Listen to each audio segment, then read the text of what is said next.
Yeah, uranium weapons in general in RimWorld can be pretty vicious. Oh, I didn't leave the metal pipe on a zombie. Bummer.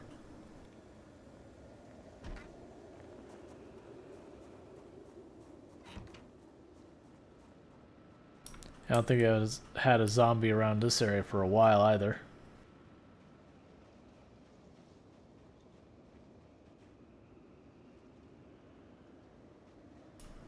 Yep, no zombies in a long time around here. So now, unfortunately, that means I gotta turn around and drive back. So we do lose a lot of time in the commute.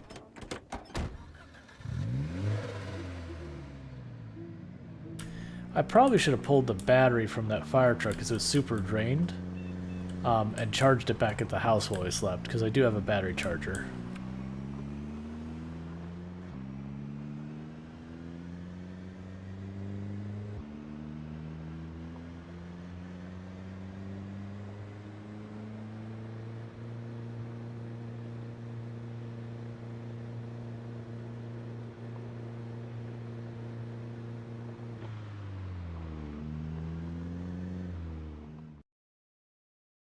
Okay. Burnin' Sud says, I need to write a bot to complain about the instant mouse moves if the message is still up. Oh. Have a bot that just burns a ton of CPU cycles doing image recognition to see if the mouse moves at all. Just instant post, so even if it's like almost at the same time, if it's just off by milliseconds, it just immediately blasts.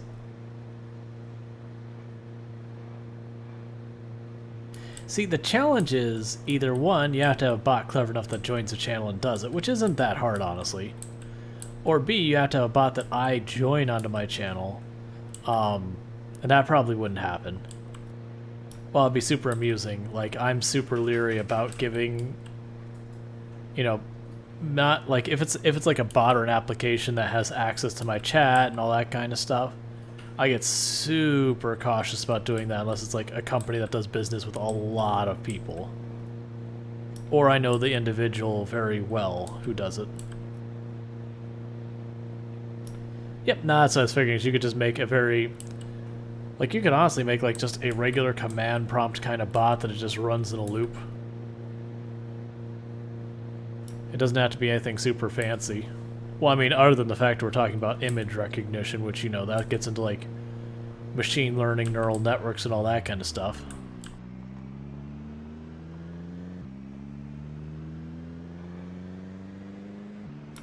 Valtimo says, it is amazing that you are alive 6 months.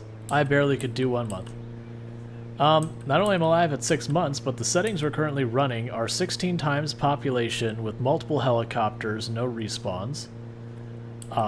So we have the maximum number of zombies the game permits, with, you know, out mods considered, with no respawns. That'd be the one caveat. And we're up to 23,000 zombie kills. It's to the point we're up to 11 katanas we have managed to find in zombies.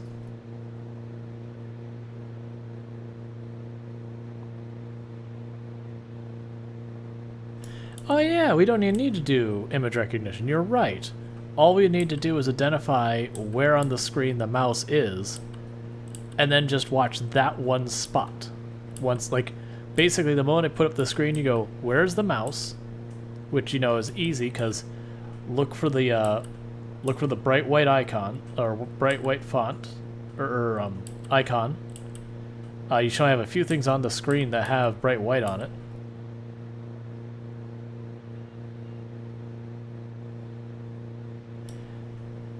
I don't think you'd be able to do that, because, like... One second. I was curious if any of the animations still played, because I couldn't remember. Yeah, no, I guess you're right. The whole thing is static. Sometimes you have to worry about like lighting and special effects that even when you pause the game, certain shadows and that usually will move around in some games. Or like you'll have like a lantern that shakes back and forth or whatever. But doesn't look like that's the case. I wasn't sure about like the snow and whatnot. Because I haven't done it.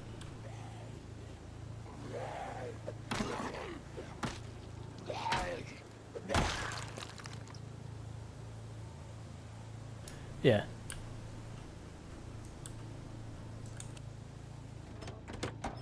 Right. My thought I was going with this though is you take the very first image of the screen and just go show me the white pixel. Like of the hand. So it's like not image recognition, just basically are finding the hand. Like using like find me 10 pixels that are horizontally next to each other because nowhere else on the screen are the actual like full-on stupid zombie full-on white pixels next to each other. And then from then on when you're doing your checking your image, you only have to check those 5 pixels to see if they're in the same place. And if those 5 pixels, like if any of them change, then you know I've moved the mouse. So it'd be like a couple seconds front heavy on the finding it on the image, and then after you do that, it's just, okay, are the pixels the same? Nope.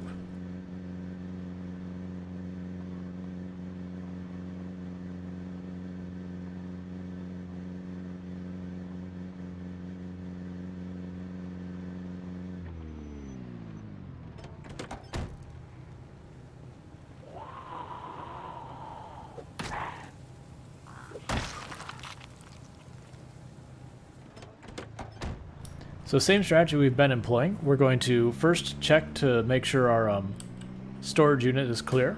That way we have our quote-unquote exit and all that.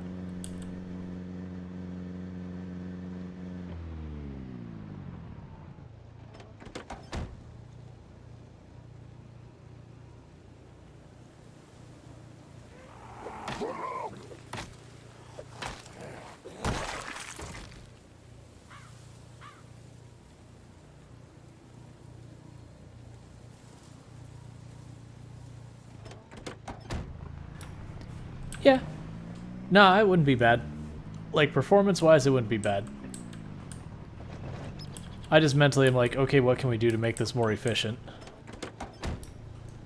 Because you still have to convert the image to a string kind of thing. But, I just think it's like, if you could ignore 90% of the screen and, like, wipe it down, well, I mean, 98% of the screen and wipe it down just a couple of spots. That means as far as like translating it or anything, it's just such a small amount of data you're dealing with. That's probably getting like over-engineering wise.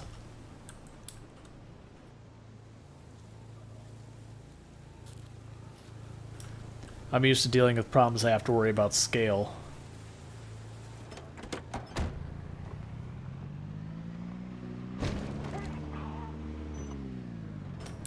That one wasn't dead.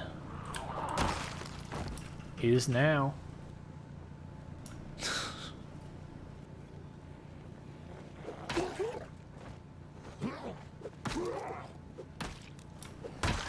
quickly glanced at the corner of my eye and got confused when I didn't hear the smack.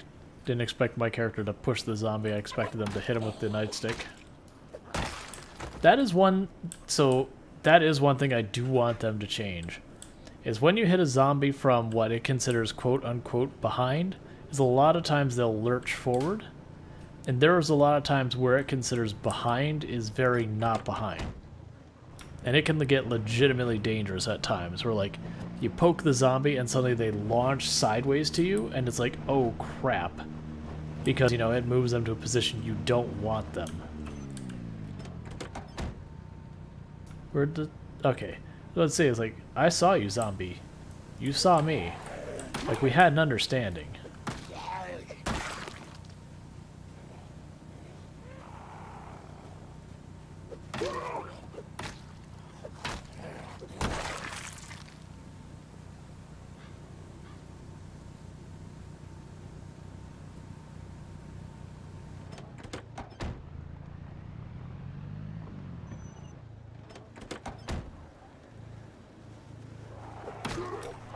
Okay, it sounds like there's a good chance we'll schedule our multiplayer for Project Zomboid for Friday. Normally we do it on Tuesday, but last week we did on Friday. So like mentally my schedule got kind of all messed up where it's like, oh yeah, we only did that a couple days ago, so it's nowhere near time yet. It's like, oh crap, this is normally the day we do it. But it's all good. Sounds like we'll probably reschedule and Jet won't be able to make it, but that's alright. It happens. Like, I've come to accept there's going to be, no matter what we do, quite regularly at least one person can't make it. The joys of multiple schedules.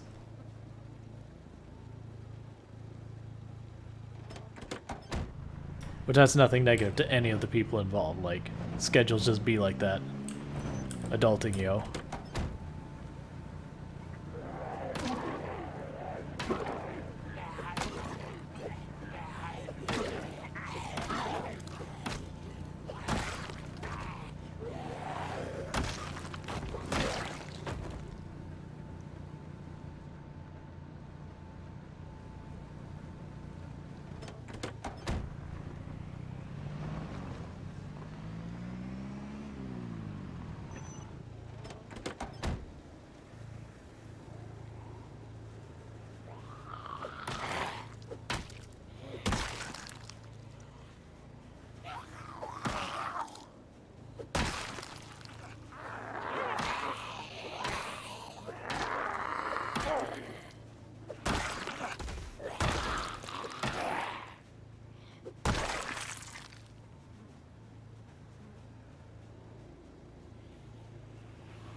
Ooh, someone's gonna give me an axe, you say? I like axes.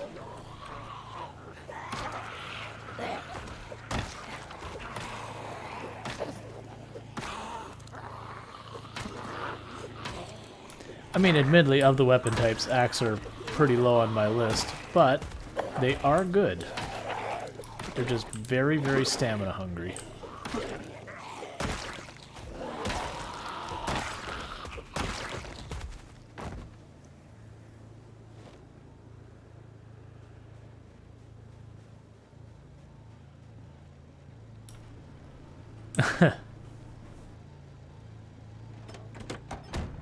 Honestly, I was someone who always got along with the X's and all that.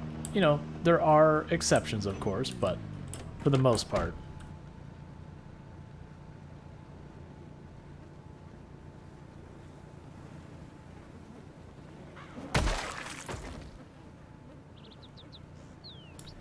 Because, I mean, there's only like one or two that there's like actual, like, serious problems that happened.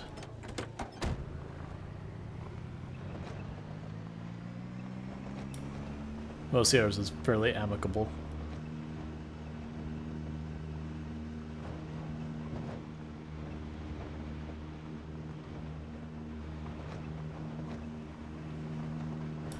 Alright, looks like we're all clear back to our home front.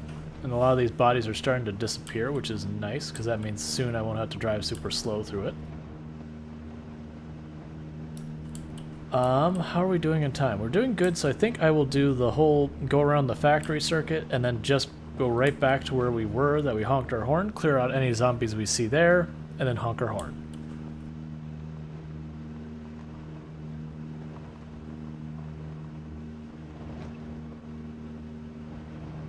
Yeah, no, it's kind of the same thing as with me, as like, honestly, most of them we remained friends. Not that it's like, we hang out on a regular basis or anything, but we're on really good terms and all that. But yeah, there was definitely one or two that was like, I can't get farther, you know, far enough away from this person.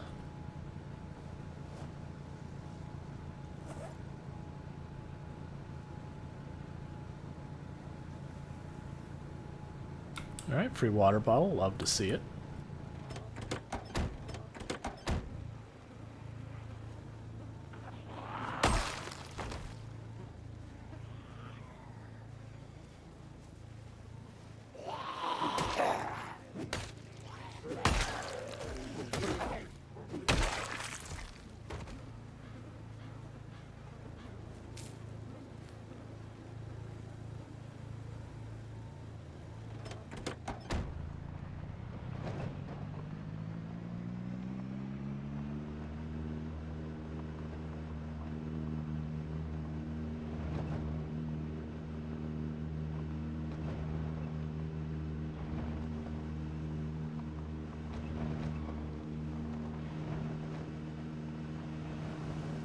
We should see a bunch of packs like this size in the area. Maybe we'll see a bigger pack or two. Probably on the north end would be my guess. But we should see mostly smaller packs. Just stuff that was like out in the woods and that. Maybe some stragglers that were inside one of the buildings. But then we should be able to clear out most of them.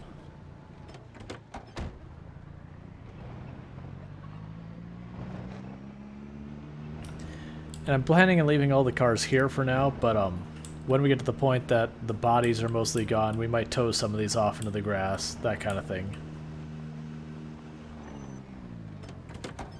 Just good to have as few vehicles on the road as possible. Just spare yourself hitting stuff unnecessarily.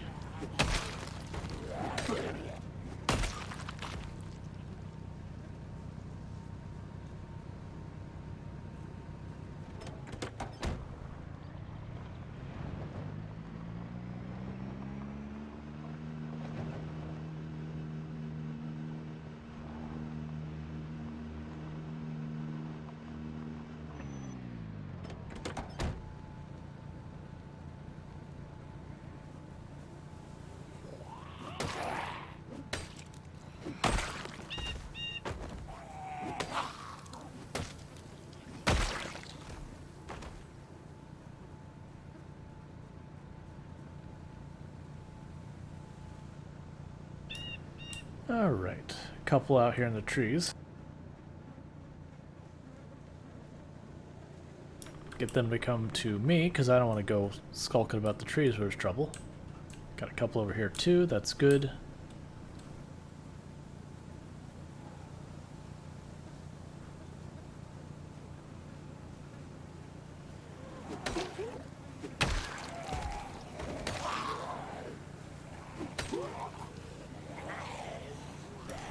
Whistlebeak. Well, actually, I'll read that in a second. Zombies, but it looks like they're talking about someone with Rimworld real fast, which plenty of good stuff comes out of there.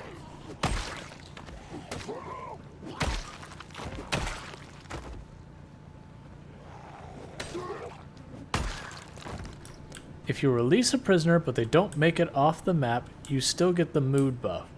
Just no faction relation. Doesn't matter in my case because pirates.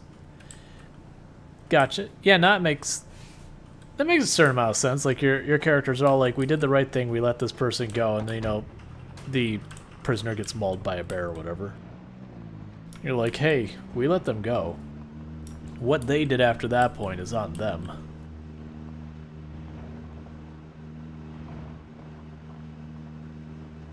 I saw a zombie cut across this corner, so let's make sure there isn't like a horde ducked back there.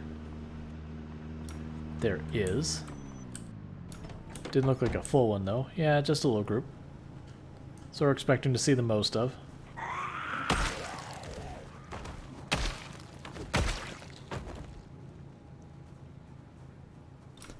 Two infection and a mysteriously missing kidney. Also, normal Rimworld behavior.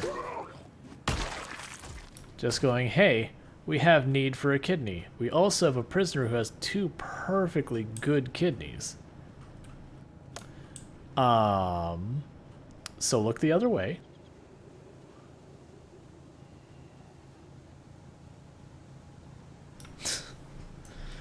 Oh, Rimworld. Good old war crime simulator.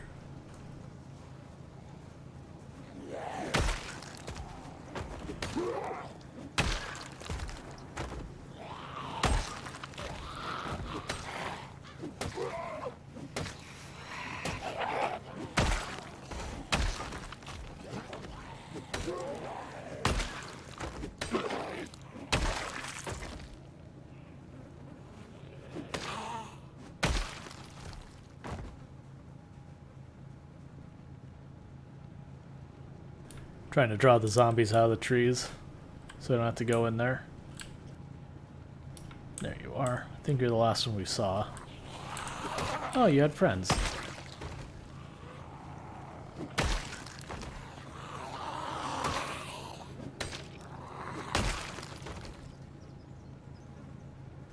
Cool. Time to keep moving. And I am expecting a lot of zombies along this route here. This farm, for reasons I cannot explain, just always has had a very high number of zombies in its area. It's just always the way it's been, and I don't know why. So we will have to fight through whatever's there.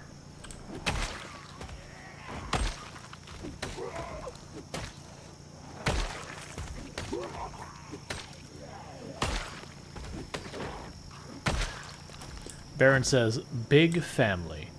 Whistlebeak says, next time, don't raid my base with the Doomsday rocket launchers and triple rocket launchers, maniacs. Yeah, I like to, and I haven't gotten a chance to do it, when they show up with like the triple rocket launchers, I like to bait them into shooting it, where it's not safe for them to shoot it, so that they end up hitting walls and then hurting themselves. Just like the ridiculously difficult shots.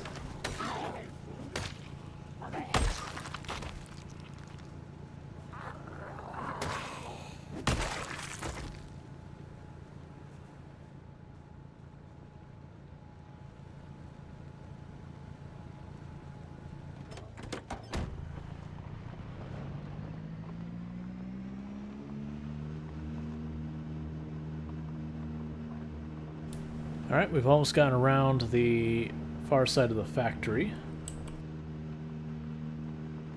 Oh, I was actually expecting a decent... Like, this is the area I was expecting to have a lot of the zombies show back up. It was up here on this end.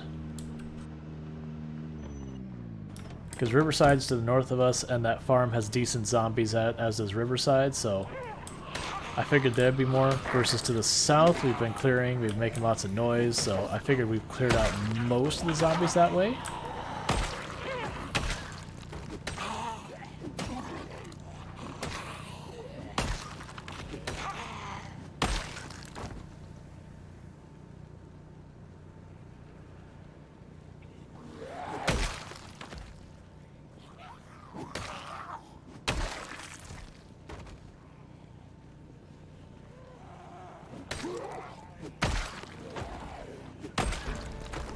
Hey, I think that's Axe's 6? 5? 6? I don't know.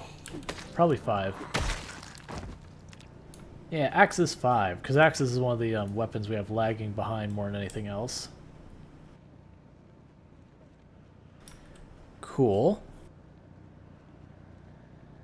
Let's see. So Wispeak says, they were trying to circle around my base and be clever. Most of them met some bionic terror in full plate. Yo-Yo says, I found a way to keep the walkie-talkie on while using one-handed weapons, but not managed to do it two-handed. Yeah, so with a one-handed weapon, you just put the walkie-talkie in your offhand, and you can keep it on. Unfortunately, with a two-handed, there's not a way to do it. You have to either put your two-handed weapon in one hand, which will reduce its damage, or just, you know, not use a two-handed while you're trying to use a walkie-talkie.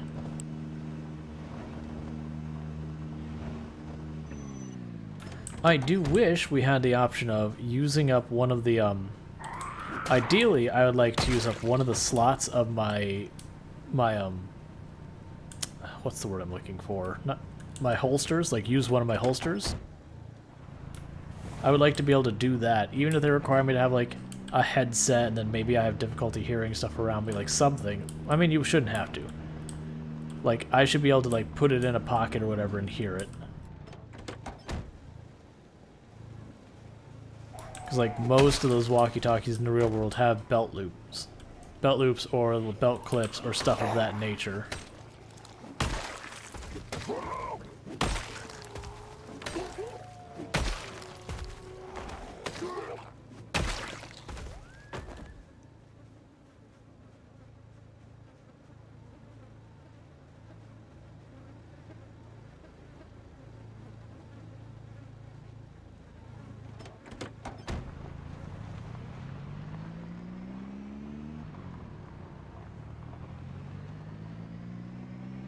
Alright, so now we're back over to where we honked our horn, and then a hell of a lot showed up.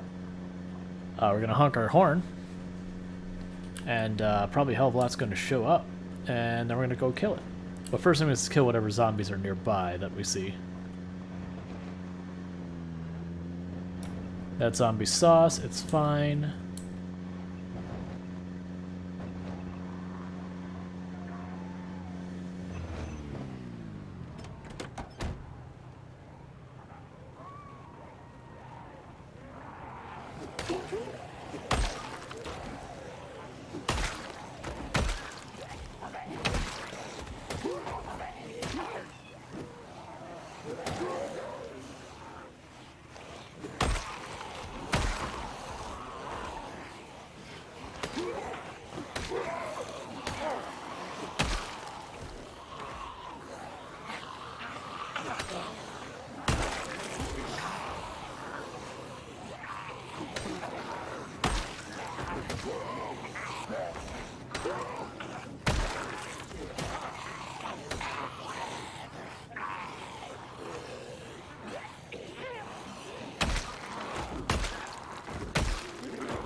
Cool. We got one more up here. A couple more up here, actually. Whole horde up here. But we'll kill them, then we'll hop in our car, make some noise.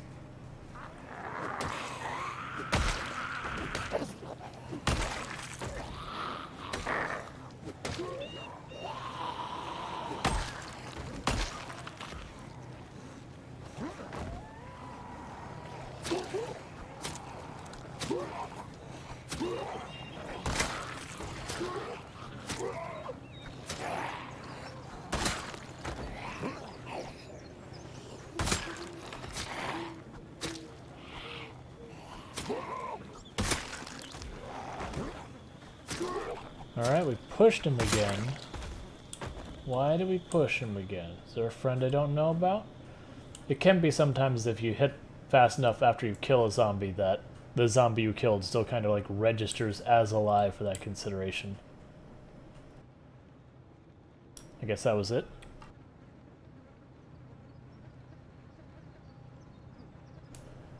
Wispeak says, things looking good over here. Yep, we are annihilating some zombie.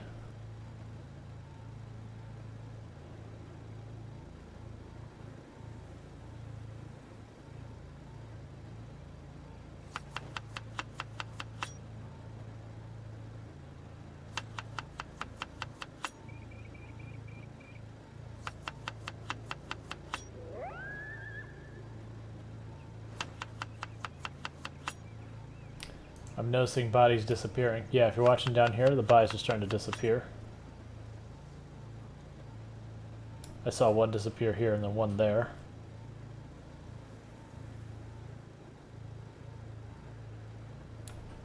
Yeah, trailer parks in the game can be kind of a mixed bag.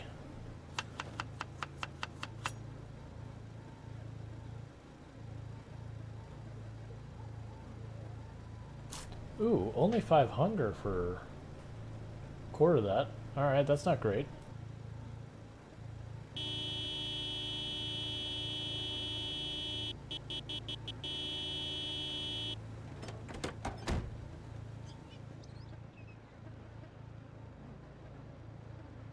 Got some movement from over here, probably a whole horde. Another one down there. Like I said, not going to be entirely surprised we have a big turnout again if we had a big turnout last time, because while we have killed some zombies in the area, I don't think many of them were actually part of that horde we ran around.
And I'm expecting by the vehicle we'll probably have more zombies, which is why I'm drawing up this way. I want to kind of finish this group off before we grab the next one. But since we just drove through here, I'm feeling pretty good that if there are zombies here, it shouldn't be a whole lot of them. It may not work out to be that way, but this feels like the safer route.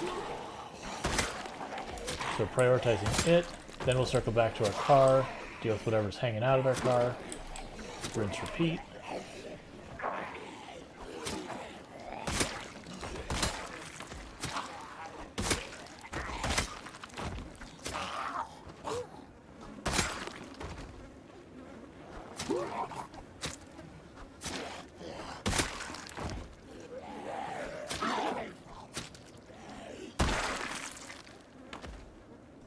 Okay, so that's the first set of hordes showing up. And Wispy says, having soft tortillas filled with pork, bell peppers, onions stir-fry, shredded mozzarella, and spicy salsa. That works out. I have homemade enchiladas is what I made for dinner.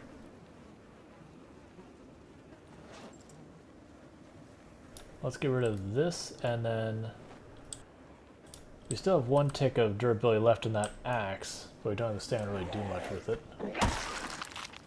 Sir, that's mine. Give it back.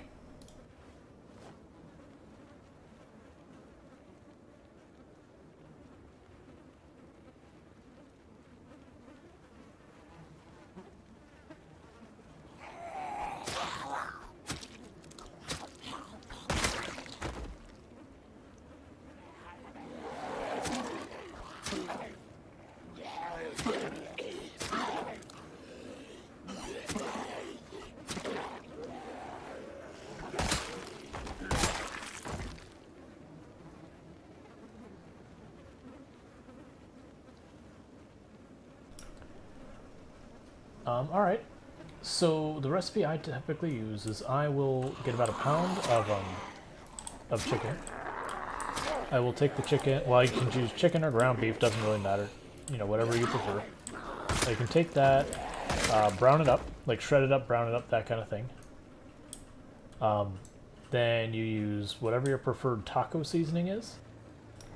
If you don't have a taco seasoning, it's a combination of like cumin, onion powder, garlic powder, salt, pepper. Often people include cayenne or chipotle or something along those lines. Like the ones I had today, I made my own seasoning. I don't have like, you know, put a cup of this in or put a cup of that in. Like, it's very just, you know, it seems like it needs more of this, more of that kind of thing. But you do that where you use like, usually add 2/3 cup of water, then your seasoning, you'll get tortilla shells. You put the, you know, your protein in the tortilla shells, and you can make them vegetarian as well, I should specify, which usually then what I'll do is instead of using protein, I'll use like black beans, corn, sometimes refried beans as well, as kind of like a substitute to the protein. But you put in the tortilla shells, then you get whatever your preferred sauce for enchiladas. The typical one is the red sauce called ranchero. If you just go look for red sauce enchiladas, you'll find it. So you put that, so it's kind of like, I should specify, you put these in like a glass dish or a metal dish or whatever that's got some depth to it, so that when you put the sauce in, the sauce kind of goes over the side, soaks into like the inside of it. You want it to be all over the place. And from there you'll cover it up with some type of, like either like Colby Jack cheese or like a Mexican cheese blend. Something like that. So you take all of that, you chuck that in the oven.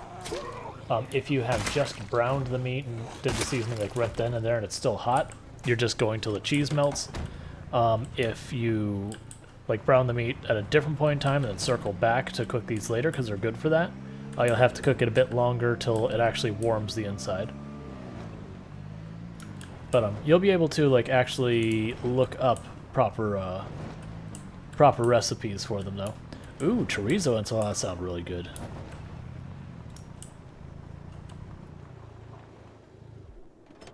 Like there are tons of enchilada recipes out there. There's also different different types of enchiladas. Like I mentioned previously, there's red sauce. Typically, red sauce, one of the more common ones, is known as ranchero. You have a brown sauce that it is based on chocolate, but it's very bitter. It's not sweet. Well, I shouldn't say it's very bitter. It's a little bitter. It's not super sweet, called mole. There's a green sauce I always forget the name of. I want to say it's more on the sweeter end is the green sauce.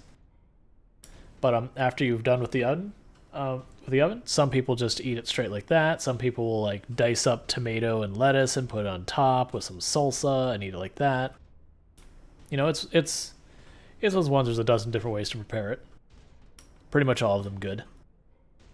You can have them where they don't have protein in them at all. They can just be cheese. They can have, again, like beans and that kind of stuff. You can have protein. You can have all sorts of stuff. A lot of people also put onions on them, like diced onions.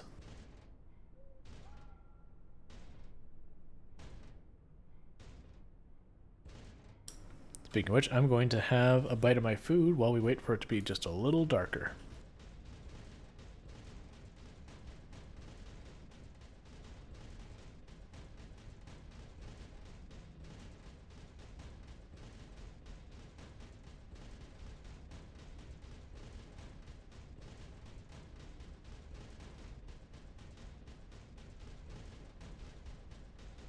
Oh yeah, enchiladas is 100% Tex-Mex, the way what I just described.